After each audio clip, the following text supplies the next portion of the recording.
Vamos a entrar en esta ocasión no por la zona en donde entran los visitantes, sino concretamente por el hotel. Esa sería la entrada al hotel. Aquí a la derecha la zona arqueológica, que normalmente se puede visitar aunque uno no se hospede en este lugar.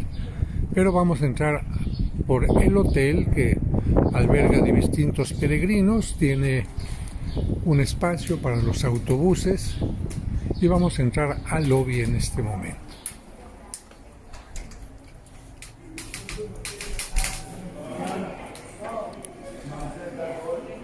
Este es el lobby del hotel, en donde se encuentran una tienda de objetos religiosos y una gran cantidad de mesas para quienes se hospedan aquí. Desde un lado del lobby se puede tener esta vista que muestra la zona arqueológica, lo que se encontró cuando se estaba haciendo este albergue aquí en este lugar, y donde se encontró el elemento más importante, que sería lo que estamos viendo aquí. Nos está recibiendo el padre. Vamos allá, vamos a hacer una explicación y en un lugar adecuado nos hacemos una foto todos. Bueno, bienvenidos a Magdala, bienvenidos a la patria de María Magdalena. Ahí en el lobby, no sé si cuando entraron vieron, hay una piscina, una vamos a llamarlo piscina de piedra, no sé si la vieron. Algunos la vieron, otros no. Esa piscina es parte de una zona que encontramos aquí, por eso no construimos habitaciones aquí, miren, ese espacio y una parte similar aquí afuera, todo eso es parte de una zona de Magdala que yo llamo el acta de nacimiento de Magdala. ¿Por qué? Porque el historiador Flavio Josefo nos refiere que en el siglo I Magdala tenía 3 nombres: un nombre hebreo, un nombre arameo y un nombre griego. Y el nombre griego de Magdala era Tariquea, que significa el lugar de la salazón del pescado. Aquí los magdalenos tenían una flota de 234 barcas pesqueras y sacaban el pescado y aquí lo procesaban, lo limpiaban, lo procesaban con una salsa que habían inventado los griegos unos siglos antes y que era conservante. Entonces lo ponían en vasijas de barro con esa salsa que se llamaba garum, una salsa de hierbas y de sal, que seguramente para nuestros gustos modernos debe ser vomitiva, pero era conservante. El pescado de Magdala se vendía en el mercado de Roma.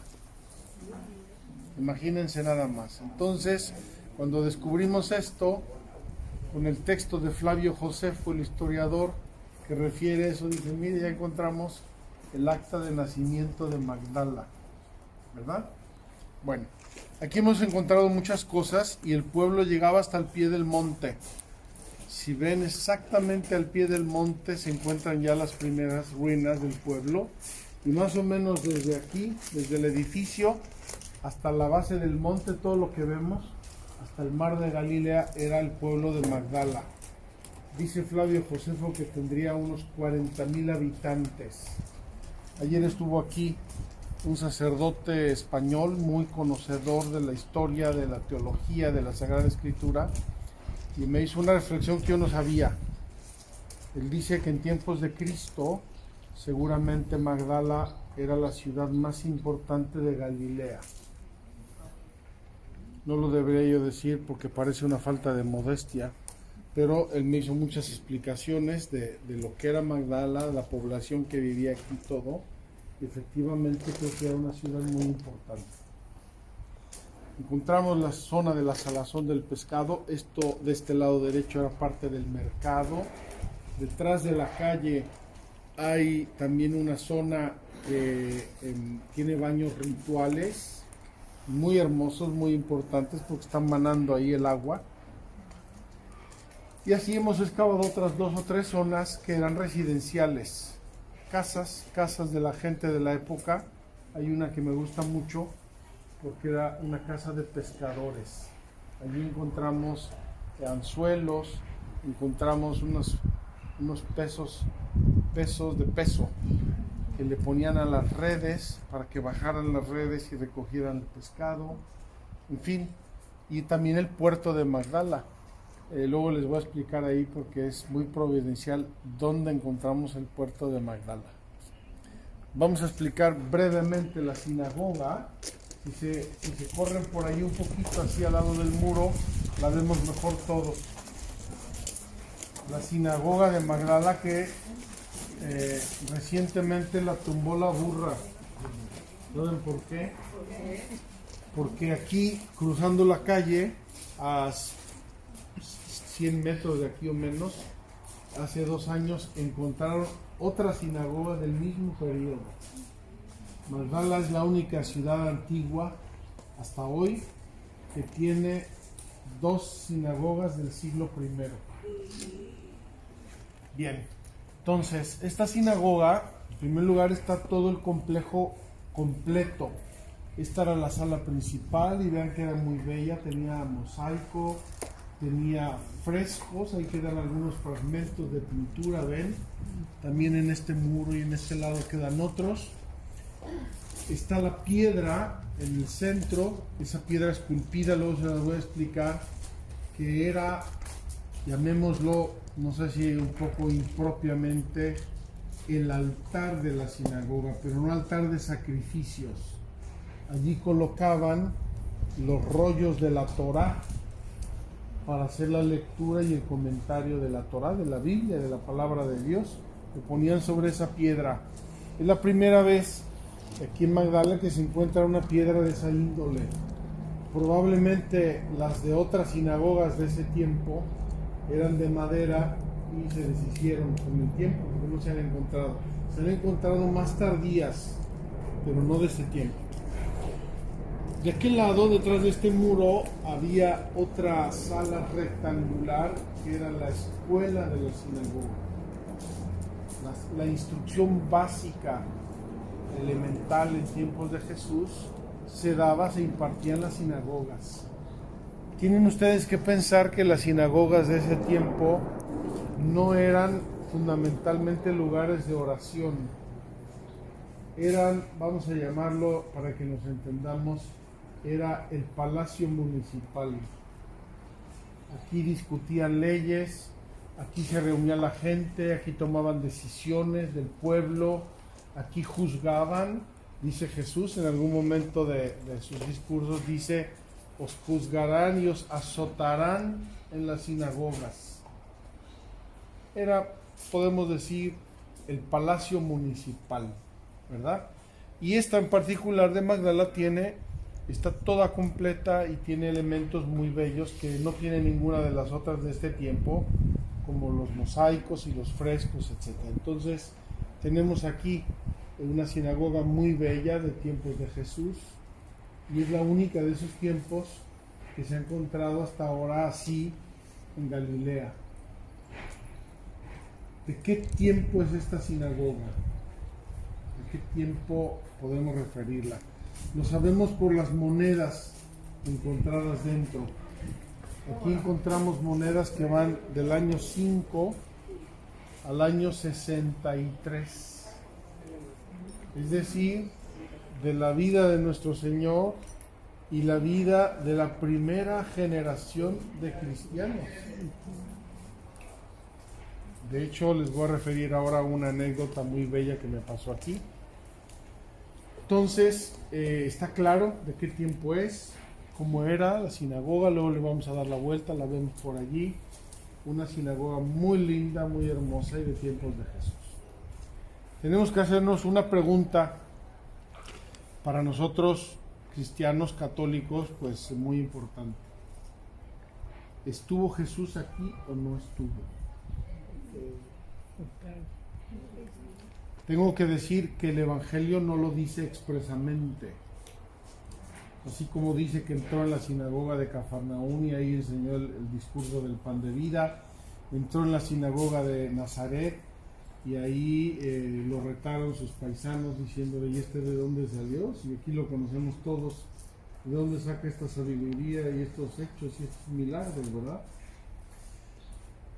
Entonces no lo dice y no vamos a inventar otro evangelio aquí, no hace falta.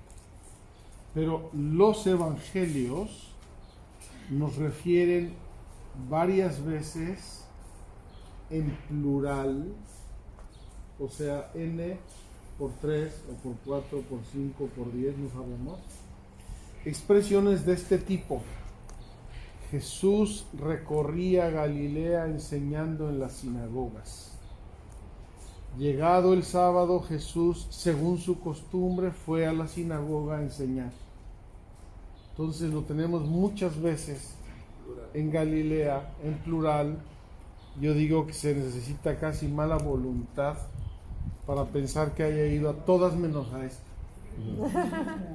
Además, la tenemos en un lugar geográfico muy importante, porque por mar o por tierra quedaba muy cerca de Cafarnaún, quedaba en el camino hacia Nazaret. Entonces yo creo que podemos pensar con tranquilidad que alguna vez Jesús haya estado en esa sinagoga y haya predicado aquí. Pero tengo otra reflexión también muy importante, y esta es una anécdota. Cuando estábamos descubriendo la sinagoga en el año 2009, invité a muchas personas entendidas para que me dijeran qué estaba pasando aquí. Y entre ellos invité a un sacerdote franciscano que es el gurú de la arqueología y de la historia de la Tierra Santa, el padre Eugenio Aliata, italiano. Vine con él, estuvo mirando, estuvo observando, estuvo hablando con los arqueólogos, haciéndoles preguntas, comentarios. Cuando terminó se me acercó y me dijo, Padre Juan, ¿te das cuenta que has descubierto lo que probablemente se puede considerar la iglesia cristiana más antigua del mundo? Y me hizo 2 o 3 reflexiones. Por ejemplo, Jesús enseñaba y predicaba en esta zona. Todo el mundo lo conocía, los pescadores lo conocían. Cuando sabían que iba por un sitio, llegaban de los pueblos, de las aldeas, a ver qué regalo les hacía, qué milagro les daba, qué predicaciones hacía, etcétera. Entonces lo conocían. Probablemente había muchos magdalenos el día de la multiplicación de los panes y de los peces, que dicen los evangelios que había miles de hombres, sin contar mujeres y niños. Entonces, y luego cuando fue Jesús a su pasión, dice en los Hechos de los Apóstoles que fueron con él 120 personas de Galilea. Entre ellos María Magdalena estaba allí, al pie de la cruz y en la resurrección, etcétera. Entonces, después de la resurrección, comienza a surgir un movimiento espontáneo, y eran todos judíos, todos sin excepción, un movimiento espontáneo de reunirse. Se reunían con los apóstoles, se reunían con los testigos y empezaban a recordar la vida de Jesús, las anécdotas y todo. Si aquí en esta sinagoga se reunieron después de la resurrección de Cristo personas de este lugar que habían conocido a Jesús, probablemente con algún testigo, María Magdalena por ejemplo, se reunían aquí y hablaban, recordaban la vida de Jesús. Imagínense 30, 40, 50 personas aquí recordando una parábola. Claro, si eso lo dijo cuando bajó por ahí ese día que se encontró ahí a mi primo, ¿verdad? Y ahí curó a no sé quién, y ese día luego se fue en la barca de fulanito. Se conocían todos. ¿Cómo podríamos llamar a las memorias de estos señores? Pónganles un nombre adecuado. Plural, pero aún anónimo. Testigos. Testimonios. Testigos. ¿Cómo más? ¿Cómo más? ¿Qué más? Las memorias de estos señores las llamamos evangelios. Los evangelios, no crean que un día se levantó Mateo con una luz del rayo del cielo, tarán, tal, tal, de inicio a fin. Aquí está el evangelio según San Mateo. Ellos estuvieron aquí.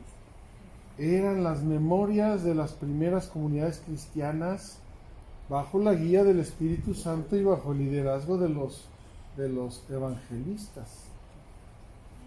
Yo a veces pierdo el sueño cuando pienso que probablemente de esta sinagoga haya salido uno de los evangelios.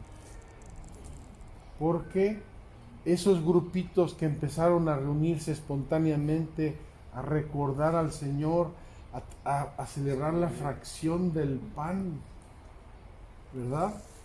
Esas comunidades se llamaban iglesias. Y esas iglesias poco a poco formaron la iglesia. Nosotros llamamos muy impropiamente a los templos iglesias. La iglesia no es el templo, la iglesia somos nosotros. Y las primeras iglesias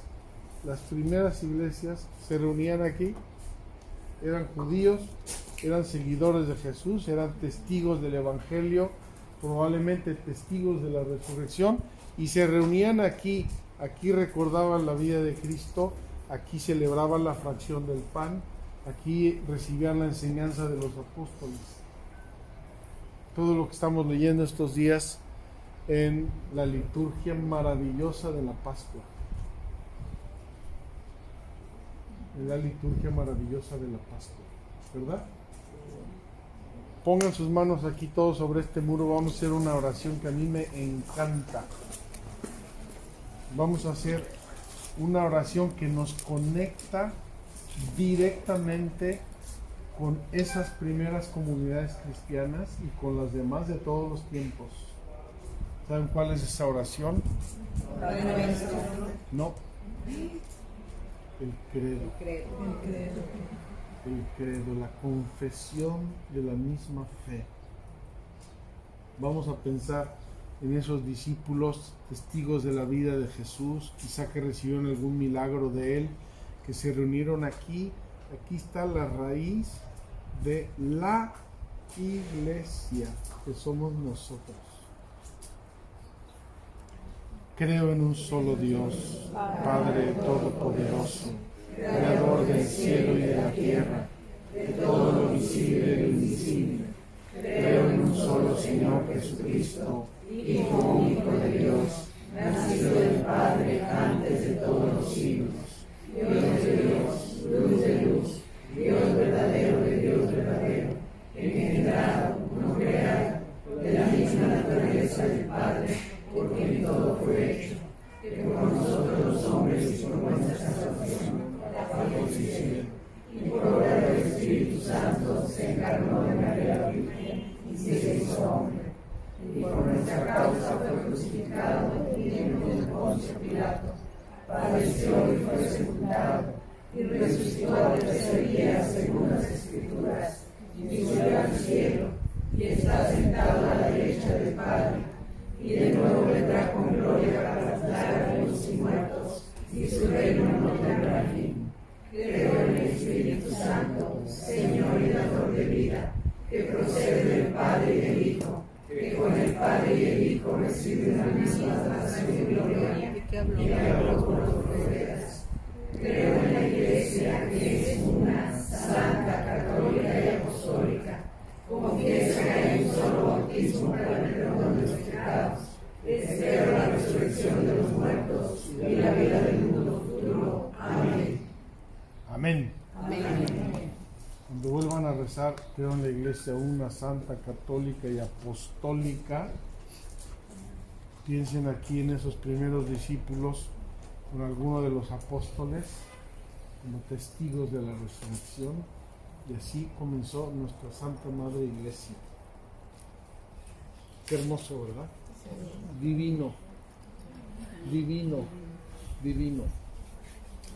Tenemos una conjetura. ¿Saben lo que es una conjetura? Una hipótesis, una suposición de quién pudo haber sido el rabino de esta sinagoga. Y les voy a decir de dónde salió esta conjetura. Cuando estábamos excavando, me encontré un día a la arqueóloga judía dando vueltas aquí pensativa, así como que se le había perdido algo. Se llama Dina. Entonces le dije, oye Dina, ¿qué te pasa? Dice, padre, esta sinagoga tenía un rabino extraordinario, un hombre de cultura, un hombre especial, con recursos. Esta sinagoga es excepcional. Bueno, me dijo eso, me quedé así medio pensativo, pero bueno. Y en esos meses, era el otoño del año 2009, yo venía y me sentaba en una banquita por ahí, en el atardecer, como ahorita, me sentaba yo a leer los evangelios. Y uno de esos días me encontré con un señor que dice en latín, el archisinagogus, el jefe de la sinagoga, que se llamaba Jairo. Yo pensé, porque los arqueólogos nos han dicho que muy probablemente los mosaicos, los frescos y la piedra de Magdala muy probablemente fueron hechos entre los años 40 y 50, o sea, 10 o 15 años después de la vida de nuestro Señor. Y dije, ¿quién mejor jefe de la sinagoga que Jairo, a quien Jesús le resucitó a su hija? Y esto porque aquí tenemos 3 habitaciones que eran la casa del rabino, una despensa y un archivo. Casa del rabino, una despensa y un archivo. Si Jairo fue el jefe de esta sinagoga, en una de estas habitaciones Jesús resucitó a su hijita. Qué hermoso, ¿verdad? Aquí se toca la vida de nuestro Señor. Aquí no hay que imaginar, aquí hay que ver. Vamos por acá y les explico la piedra de Magdala. Nos vamos a la iglesia. Yo tengo oración a las 7. Tengo una oración a las 7, a ver hasta dónde llegamos. ¿Están de acuerdo que Jesús pudo haber estado en esta sinagoga? Sí. Y estuvo aquí Jesús, se lavó las manos en esta piedra. Total de que no nos caigamos. Miren ustedes. Y Jesús vino a esta sinagoga, aquí se lavó las manos porque aquí estaba esta piedra, así estaba exactamente como la ven, y es donde se lavaban los judíos las manos antes de entrar a la sinagoga y al salir de la sinagoga. Tiene agua hasta de lluvia, que llovió hace unos 4 días y todavía tiene agua. Es que el interesado no se acerca. Listo. Gracias. Aquí llegamos a cumplir. Padre, ¿nos deja hacernos una foto? Yo les digo, sí, hágansela.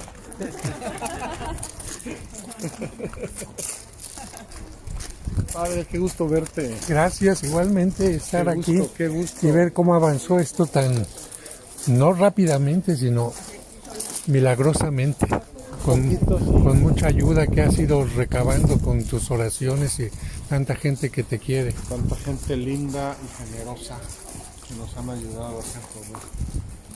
Párense un poco hacia alrededor y dejen un poquito de espacio, un poquito, cuidado. Un poquito porque necesitamos ver esta piedra un poco en perspectiva.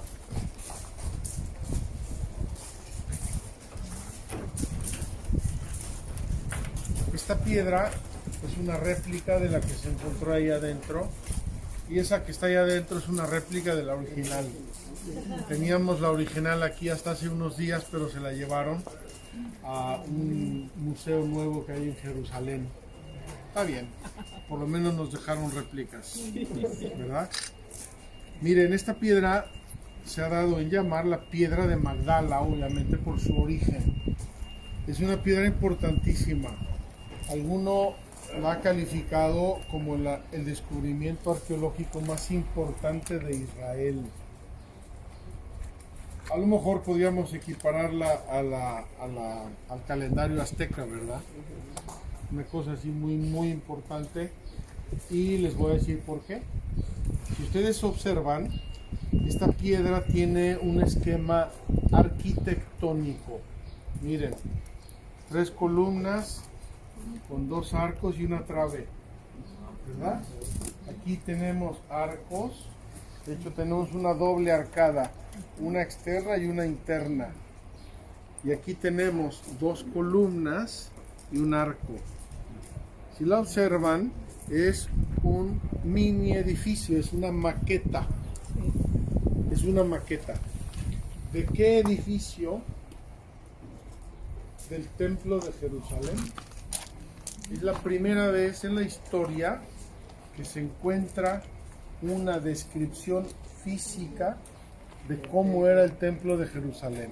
Y coincide con las descripciones que tenemos escritas del historiador Flavio Josefo. Casi todo lo que dice Flavio Josefo se encuentra perfectamente en esta piedra. Y es el objeto que tiene el mayor número de símbolos relativos al templo. Por eso nadie duda de que sea una imagen simbólica del templo. Se lo voy a describir brevemente. Aquí tenemos dentro del templo,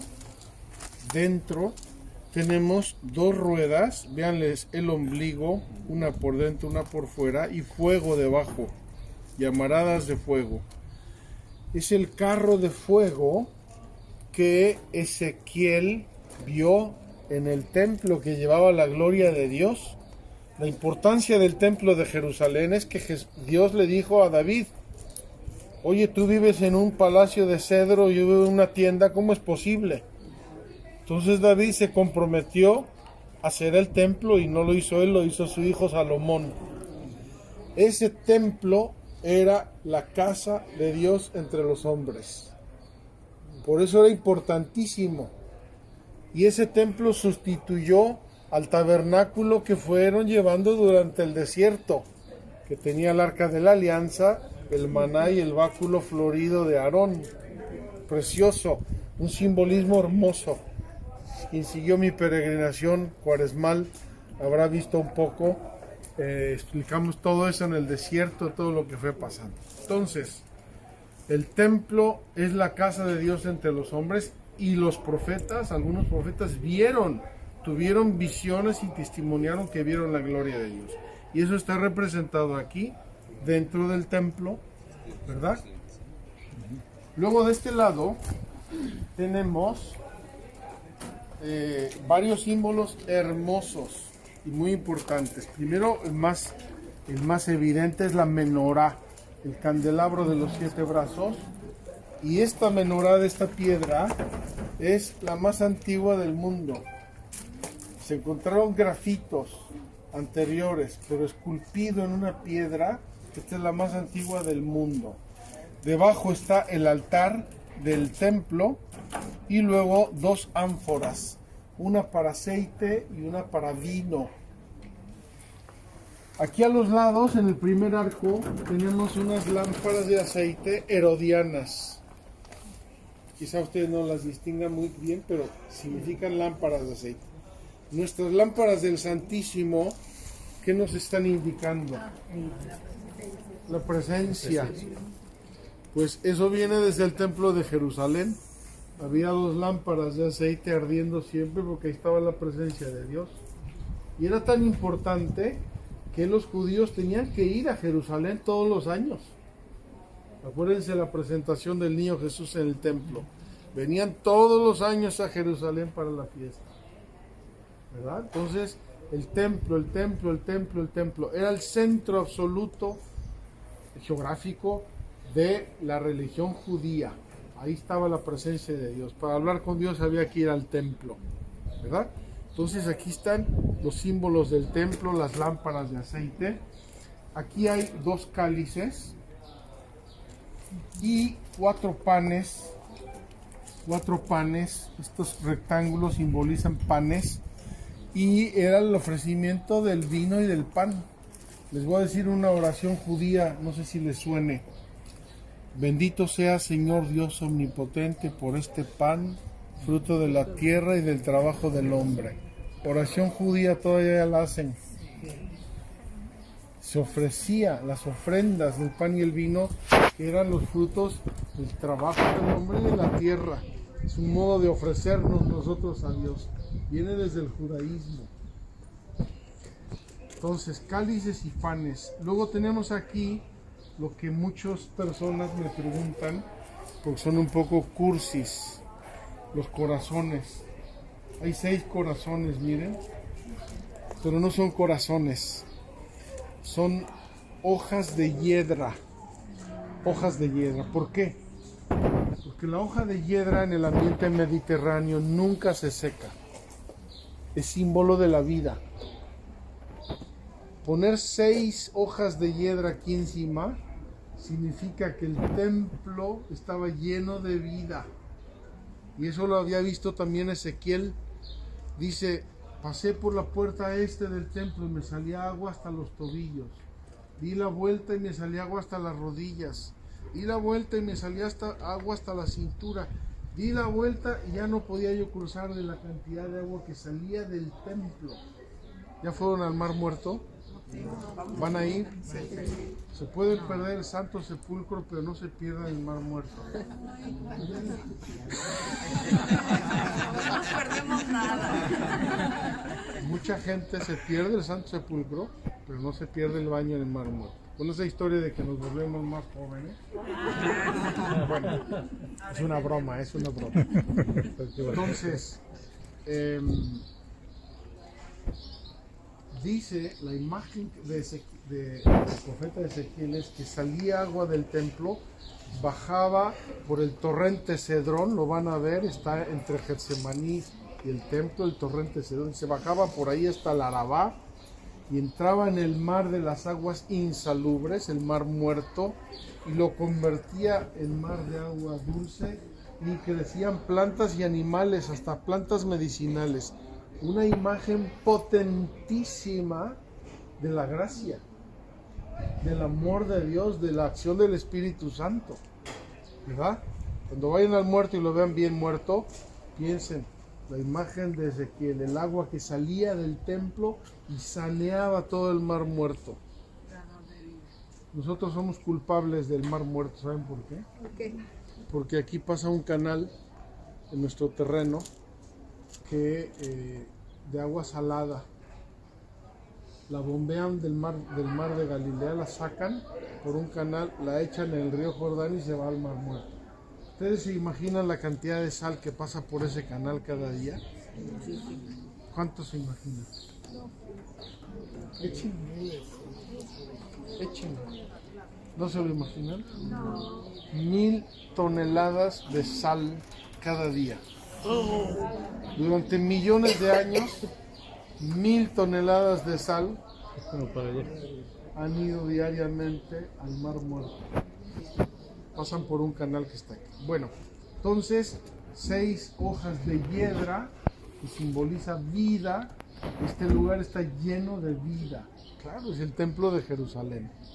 Finalmente, esta roseta, que es una grande flor y que hemos adoptado como logo de Magdala y que simboliza, según los expertos, el velo del templo. Importantísimo para los judíos, porque ese velo separaba los 2 lugares más importantes del templo, el santo y el santo de los santos, donde se ofrecían los sacrificios y donde solo podía entrar el sumo sacerdote que avanzaba el arca de la alianza. Precioso, importantísimo ese velo. Y para los cristianos también, porque ese velo se va a rasgar de arriba a abajo cuando Jesús muere en el Calvario. ¿Saben qué significa eso? El acceso a la gloria divina. Ya no hay nada que separe al hombre de Dios. pecado, ¿verdad? En Pero parte sí, en parte no.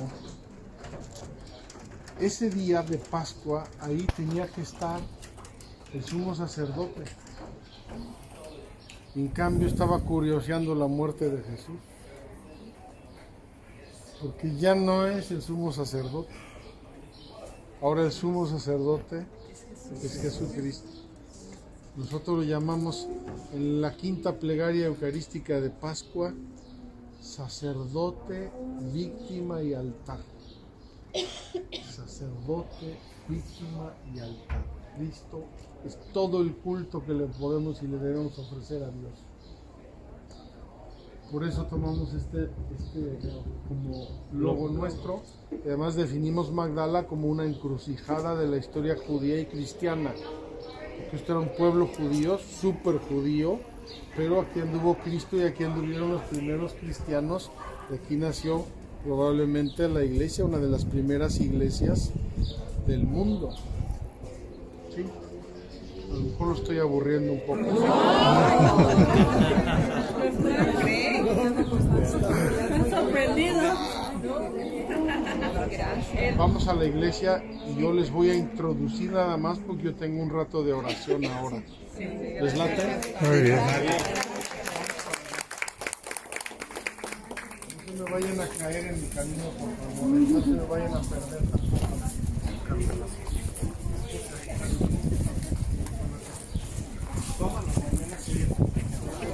Nos vamos acercando ahora, siguiendo al padre Solana, a lo que es la capilla.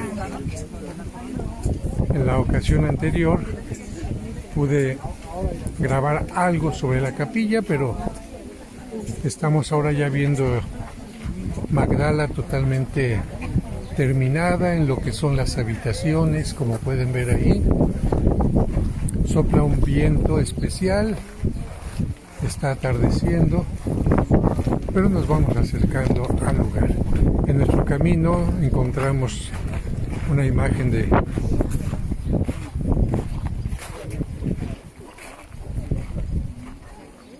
nuestro Señor Jesucristo, que recibe también un alimento.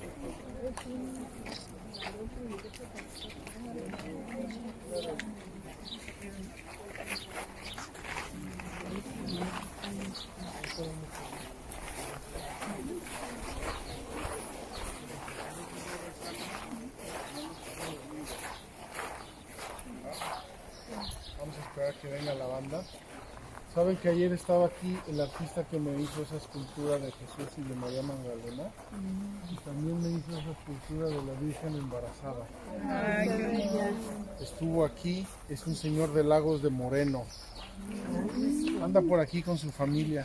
Me están distrayendo. ¿Seguimos aquí o sacamos fotos? No, Seguimos. Miren,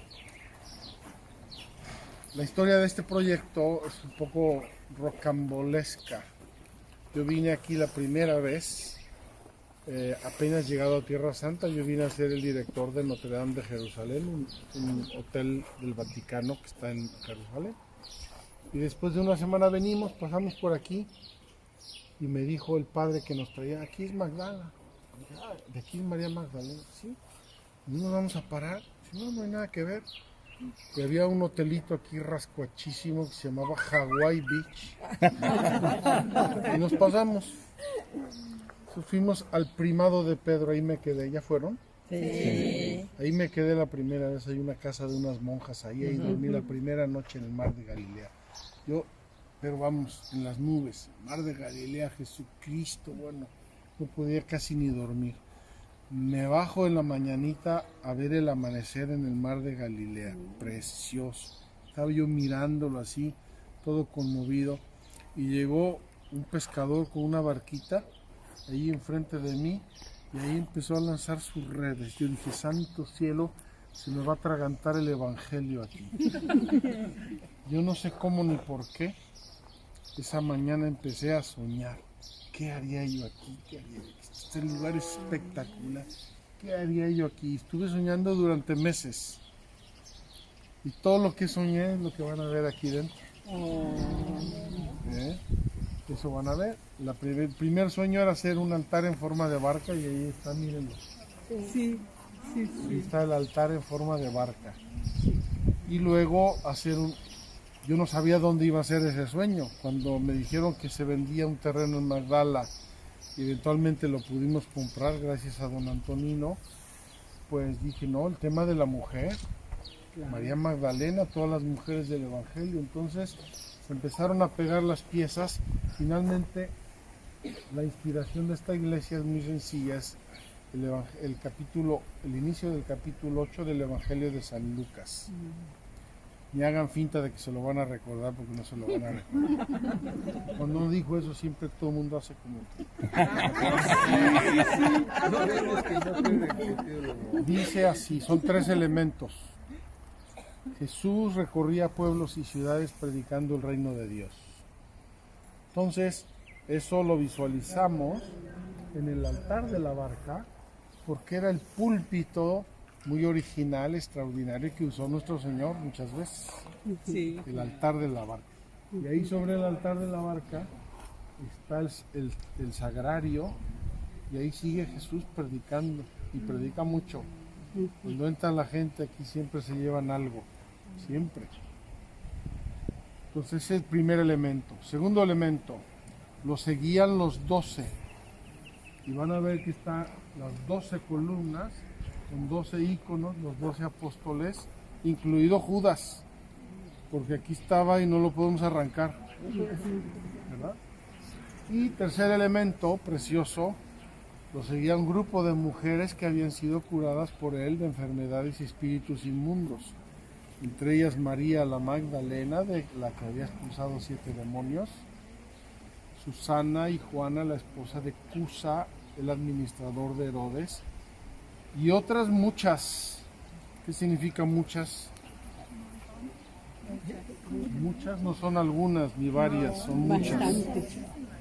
Que le seguían y le servían de sus bienes. Ese grupo de mujeres, encabezadas siempre por María Magdalena, yo las considero las primeras voluntarias del Evangelio. Con sus bienes, su trabajo, y además, ¿qué hacían? No dice el Evangelio que cocinaban y lavaban la ropa. Ayudaban a Jesús en su ministerio, en su apostolado, en la predicación del reino de Dios. Yo me imagino esas señoras, ¿verdad? Como ustedes, muchas de ustedes, ahí con la banda de los apóstoles y todo el mundo, y de repente, oye, mira, ven, te estás enfermo, sí, quédate aquí, mira, aquí quédate porque sé que aquí va a pasar Jesús. Oye, ¿tú qué te pasa? Oye, no entendí la parábola, no me cuadra. Ah, es que fíjate, ayer dijo Jesús esto y esto. ¿Ya entendiste? Perfecto. A ver, usted, señor, ¿qué? No, pues que tengo un hijo en mi casa. Ok, en la noche le decimos al maestro para que vaya. Me ayudaban en su ministerio. Y esas mujeres están representadas en 2 formas fundamentalmente. La primera mujer y la más importante es la Virgen, y la van a identificar ustedes cuando entren. La Virgen María. La van a identificar inmediatamente. Luego tenemos las columnas, y las columnas del atrio de las mujeres tienen los nombres de las mujeres, sobre todo esas que estuvieron más cerca y que apoyaron más a Jesús. Marta y María, Salomé, la madre de Santiago y de Juan. Luego hay otra ahí que les va a consolar a muchas de ustedes, la suegra de Pedro. Luego María Magdalena, Juana y Susana. Y otra columna está para otras muchas, esas muchas de que habla el Evangelio siempre. Hay otra columna para esas muchas.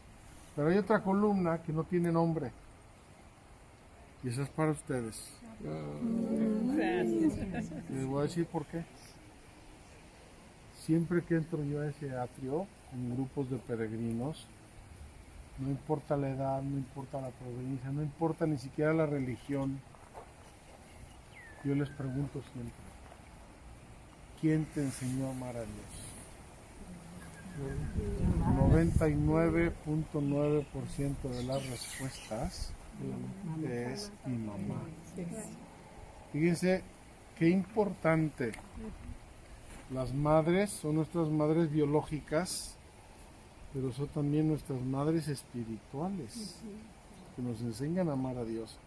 Ustedes son las que crean y forman las piedras vivas del templo santo de Dios, que somos nosotros.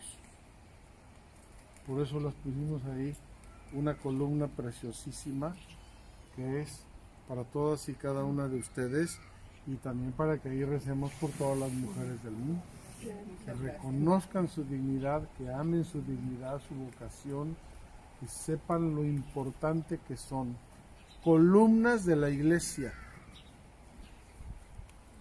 ¿Me cachan? Sí, sí, sí. Gracias. Vamos a entrar al atrio y ahí los voy a dejar. Gracias, Padre. Hay 5 capillas más, 2 de aquel lado, que son temas relativos al lago. Jesús caminando en el mar de Galilea y la llamada de los primeros apóstoles. Las 2 capillas de este lado son temas femeninos. Cuando Jesús encuentra a María Magdalena y expulsa de ella a los demonios. Y de este lado la resurrección de la hija de Jairo. La pusimos porque es la única resurrección que hay en el Evangelio de una mujer. Ahí la pusimos. Abajo hay unas escaleras, pueden bajar, les sugiero que bajen. Hay 2 cosas importantísimas. La primera son baños.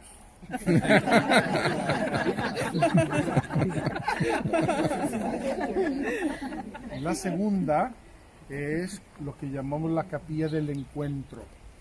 Ahí está ese mural enorme y precioso de la hemorroísa. Preciosísimo, no dejen de ir ahí.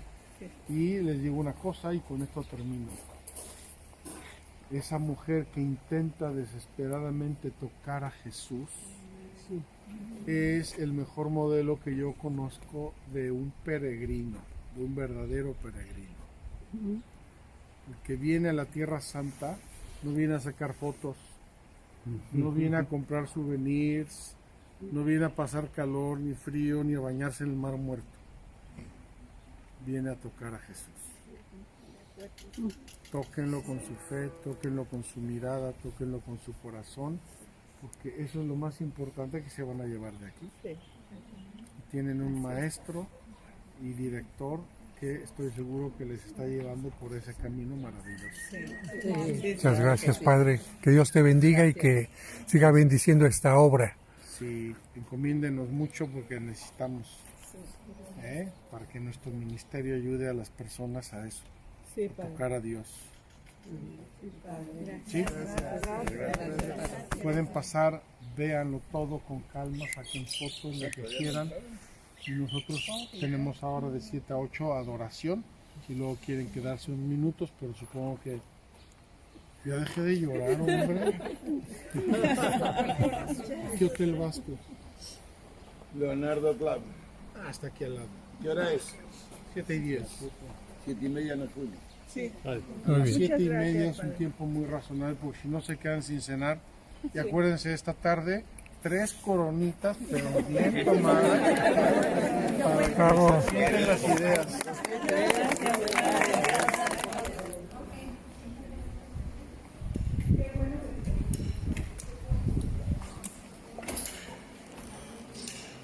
En la parte alta se pueden ver las manos de la Virgen de Guadalupe, parte de su manto.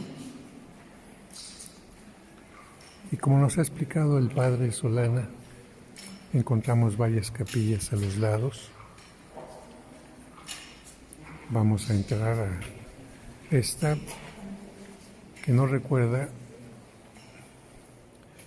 la resurrección de la hija de Jairo. Todo esto está realizado en mosaico, como se puede ver.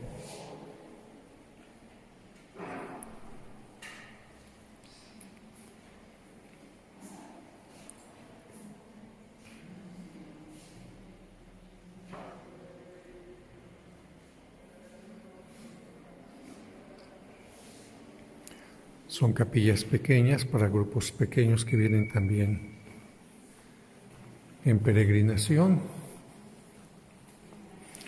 Vamos a la capilla que se encuentra justamente enfrente.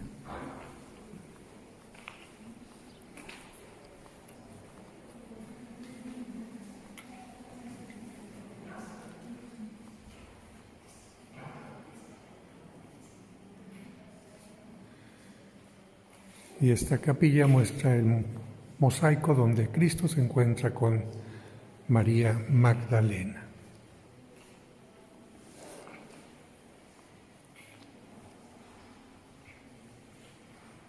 Para indicar que Cristo la sana de varios demonios.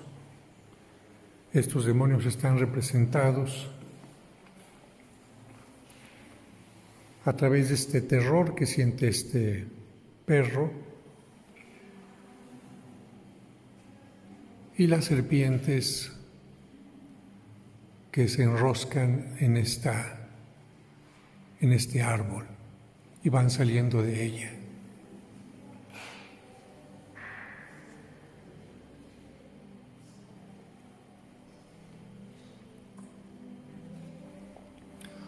Después de la acción de Cristo, María Magdalena recupera la tranquilidad y la paz, como se puede ver en su rostro.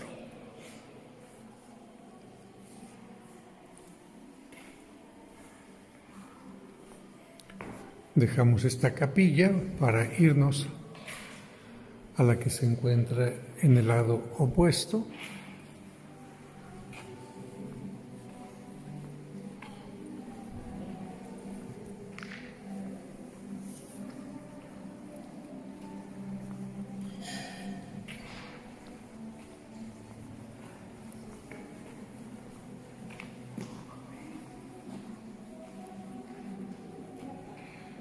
Es la escena en donde Cristo llama a los pescadores para que lo sigan, concretamente a Pedro y su hermano Andrés, invitándolos a que sean pescadores de hombres.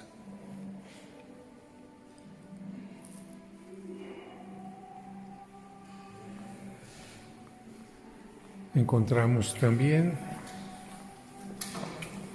una pila con agua que hace referencia al bautismo, a la purificación de los cristianos antes de entrar a la capilla principal que se encuentra a mi lado izquierdo, pero pasamos a esta otra capilla que está en este lado, donde Cristo está sosteniendo a Pedro que se ha hundido por no creer y por apartar la mirada de Cristo, quien le había hecho caminar.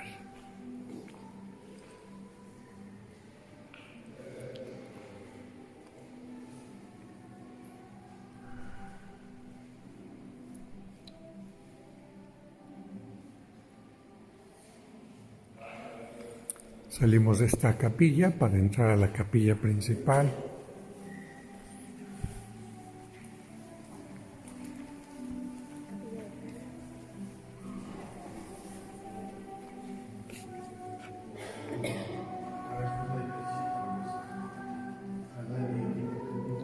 Los apóstoles en las paredes laterales.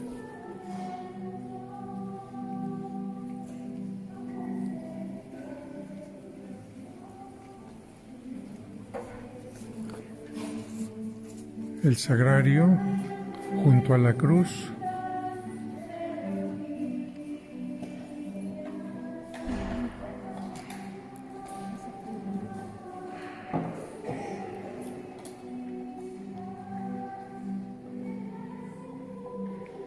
Y una pequeña custodia para exponer al Santísimo Sacramento.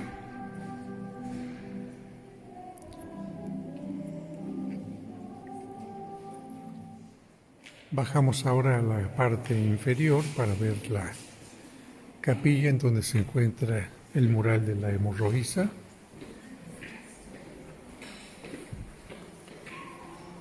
Un mural que nos recuerda a una mujer que no era judía, pero que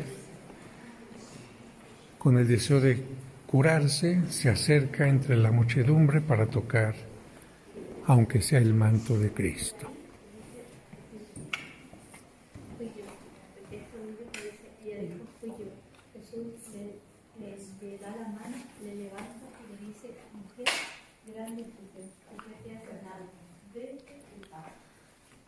El mural solamente representa los pies de los presentes y entre ellos la mano de la hemorroísa que al tocar el manto de Cristo, logra que surja de Cristo una fuerza especial marcada por esta especie de luz.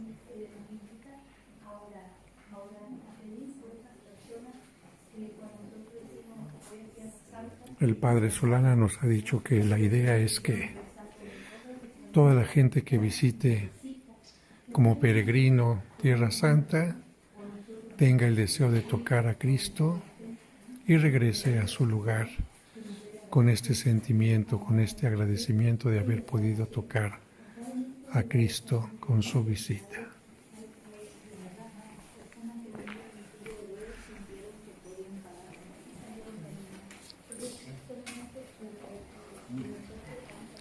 Vamos a subir nuevamente a la parte superior para visitar en silencio, porque está en un momento de adoración, para visitar la capilla principal,